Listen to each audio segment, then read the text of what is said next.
Começou o ano de 2019, Lucas Vieira e amigos do site Volts. E a gente tá aqui pra falar sobre Homem-Aranha. Por que tu é o nome?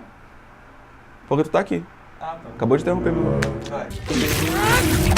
Vamos falar de Homem-Aranha no Aranhaverso, essa animação que começou o ano de 2019. E vamos aproveitar também nesse vídeo para entender um pouquinho da treta, né, que existe entre a Sony e a Marvel com os direitos do Homem-Aranha. Não seria exatamente uma treta, não é mesmo? Seria uma batalha judicial. Não seria exatamente uma batalha judicial, seria um acordo judicial, mas é muito confuso. De quem que é o Homem-Aranha, como é que ficou o herói sendo usado aí nos filmes da Marvel, mas ainda na Sony, como é que é isso? Vamos aproveitar esse vídeo para discutir isso também. Então vem comigo, vamos nessa. Eu vim de outra dimensão. Quantos aranhas existem? Aí, seu guarda, eu te amo. Lá no final dos anos 90, a Marvel estava numa situação bem complicada, financeiramente falando, e eles começaram a negociar os direitos dos heróis todos com estúdios para fazer as adaptações em cinema, como já era exemplo aí da DC, com muitos heróis da DC bombando aí na tela grande e tal. E vários estúdios se interessaram por personagens da Marvel. O Homem-Aranha, que talvez seja de fato o mais popular, né, o mais querido do público, patinou aí por vários estúdios até parar na Sony. E a Sony, inclusive tem essa conversinha de bastidor, que a Sony recusou outros personagens da Marvel e falou assim: a gente só tá interessado no Homem-Aranha mesmo, ninguém quer saber desses outros não. Todo mundo só gosta do Homem-Aranha. E agora a gente tá vendo que a Disney tá faturando bilhões com a Marvel nos cinemas. Mas fecha esse parênteses, o que acontece?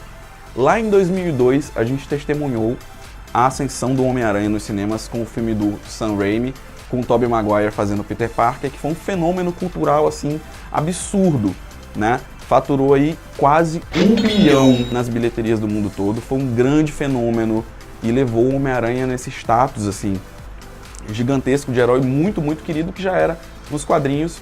E aí deu continuidade aos filmes com o Sam Raimi dirigindo, que é o caso de Homem-Aranha 2 de 2004, que é considerado até hoje um dos melhores filmes de herói de todos os tempos, uma das melhores adaptações, e de fato é um filme muito querido, né?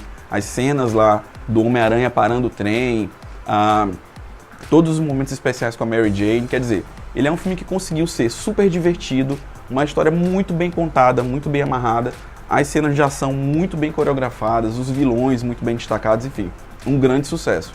E aí em 2007 você percebe aí que tem esse gap imenso entre um filme e outro. Em 2007 a gente testemunhou o inacreditável Homem-Aranha 3. O que foi aquilo, minha gente? Não dá pra entender até hoje que decisões foram tomadas ali para transformar o Homem-Aranha 3 numa grande bomba. Eu me lembro muito bem que eu assisti esse filme no cinema, tomando um milkshake de 700 ml e fiquei tão tenso que bebi aquele negócio de uma vez e tô enjoado até hoje. Enfim, a gente viu aquele momento do Peter Parker tendo um momento emo dele, né, aquela coisa... Cara, é inacreditável, dá pra assistir o filme até hoje e perceber que é um filme muito confuso conceitualmente. A Sony insistiu na entrada do Venom, ficou aquela coisa super povoada de vilões, uma coisa confusa, muito mal resolvida, enfim, filme ruim, mas incrivelmente ele foi melhor na bilheteria que o 2. Isso aí é muito curioso. Bom, a gente fecha essa retranca desse primeiro momento do Homem-Aranha com a Sony no cinema. Depois disso, houve aí uma rusga, um mal-entendido, um desconforto com a diretoria da Sony e o Sam Raimi, que é o diretor dessa primeira trilogia. E aí eles decidiram rebootar o herói. Vamos fazer de novo. E aí a gente tem, mais tarde, em 2000 letreiro com um ano, porque eu não me lembrei agora, que a gente tem aí o Mark Webb. O Mark Webb, que é um diretor super competente também, fez um trabalho sensacional com 500 Dias com Ela, um filme queridinho de todos, um amorzinho do coração de todas as pessoas. Então a Sony contratou ele para fazer o reboot do Homem-Aranha com o Andrew Garfield no papel de Peter Parker. Esse momento foi um momento muito esperado, mas também um filme que caminhou por caminhos já antes caminhados, né? Como a memória da trilogia do Sam Raimi era muito forte, os fãs se dividiram um pouco aí em expectativa e resultado com esse filme do Mark Webb, que não foi tão bem recebido quanto era esperado pela Sony. E aí a sequência que veio depois, mesma coisa, né? Então, de fato, o queridinho ainda era a trilogia do Sam Raimi. Você gostou de Andrew Garfield como Peter Parker? Deixe nos comentários. pobre Peter Parker. Vocês lembram também que teve, então até aí continua a Sony detentora dos direitos criativos do Homem-Aranha. Só que aí a Marvel começou a bombar muito nos cinemas, né? A gente viu aí 10 anos de superproduções incríveis, recordistas de bilheteria, e o público começou a sentir muita falta do Homem-Aranha participando desse núcleo Vingadores, porque de fato é o que todo mundo queria ver. O Homem-Aranha do lado do Homem de Ferro, do lado do Capitão América. E aí quando rolou o vazamento das informações lá da Sony, o famoso Sony Hack, você lembra desse momento crítico da grande mídia? Vazou a informação de que a Sony estaria em negociação com a Marvel para a participação do Homem-Aranha nos filmes da Marvel já com a Disney. E aí é isso que a gente viu lá no Capitão América Guerra Civil, que a Marvel, muito veaca, muito esperta, muito sábia, sabedora de tudo, ofereceu ao público um aperitivo do Peter Parker, um aperitivo do Homem-Aranha atuando junto com os Vingadores. Quer dizer, eles poderiam ter começado já com um longa solo do herói, mas não fizeram isso. Deram um pequeno aperitivo. E a recepção foi a melhor possível. De fato, a participação do Homem-Aranha lá no Capitão América Guerra Civil é um dos principais, um dos momentos mais altos do filme. É muito bom o que eles fizeram lá com o personagem. E aí, é claro, começou a se especular que novos filmes viriam aí sozinho com o glorioso e carismático moleque de várzea, Tom Holland no papel de Peter Parker. Isso foi incrível! Pronto, então que acordo foi esse que aconteceu entre a Sony e a Marvel, afinal de contas? Foi um acordo compartilhado.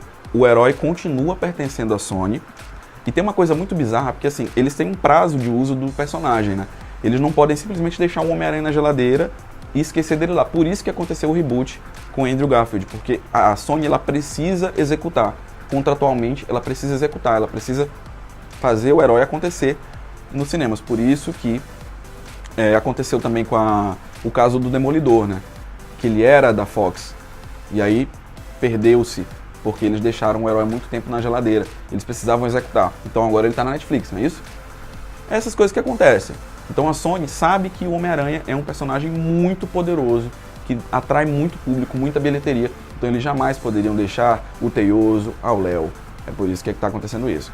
O que está acontecendo agora é que Marvel e Sony compartilham os direitos. A Marvel fica responsável pela produção criativa, né, contratação do Tom Holland, por exemplo, treinamento dele para os filmes, roteiro, enfim, tudo que envolve essa produção criativa.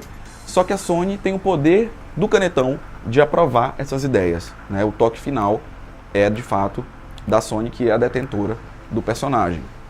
Então lá em 2017, a gente viu Tom Holland brilhando em Homecoming, que é um filme muito certinho, muito bacana, que eles deram uma pegada diferente pro Homem-Aranha, esqueceram essa coisa de reboot, de mostrar as origens, essa história de origem cansativa, que já está muito gasta, todo mundo já sabe como é que o Homem-Aranha se tornou Homem-Aranha, graças à picada de uma aranha, ou a mordida de uma aranha.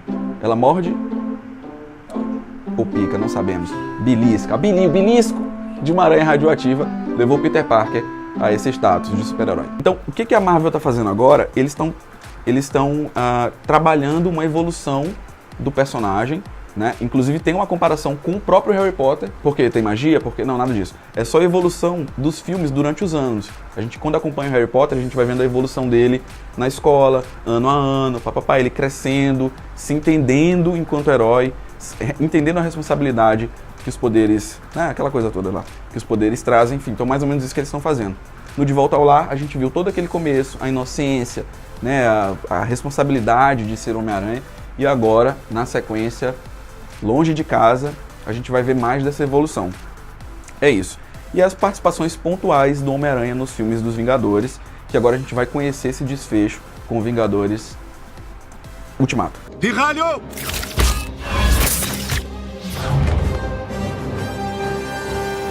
Massa, galera. Então é o seguinte, a gente percebeu que a Marvel tá fazendo um trabalho muito bacana com o Homem-Aranha, muito obrigado, meninos, vocês são top. Mas a Sony, de fato, passou muito tempo sem saber o que fazer com o personagem. Porque depois da fase Andrew Garfield, ele ficou meio ali, peraí, o que a gente faz agora? Vamos rebotar de novo? Então, o que é o grande pulo do gato desse acordo entre a Sony e a Marvel?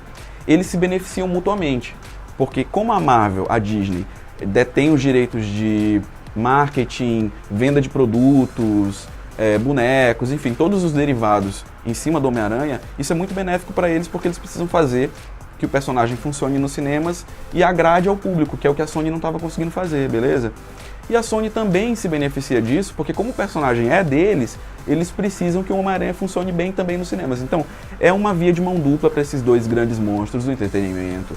Agora, o que acontece é o seguinte, a Sony, ainda na retranca do Homem-Aranha, lançou aí recentemente o Venom, que também tem uma recepção muito questionável aí junto ao público. É um filme complicado, e eu te aconselho inclusive a ir lá no site votes.com.br e dar uma olhada na nossa crítica que está lá sobre o Venom. Quais serão os próximos passos? O que a Sony vai fazer com esse personagem? O que está acontecendo?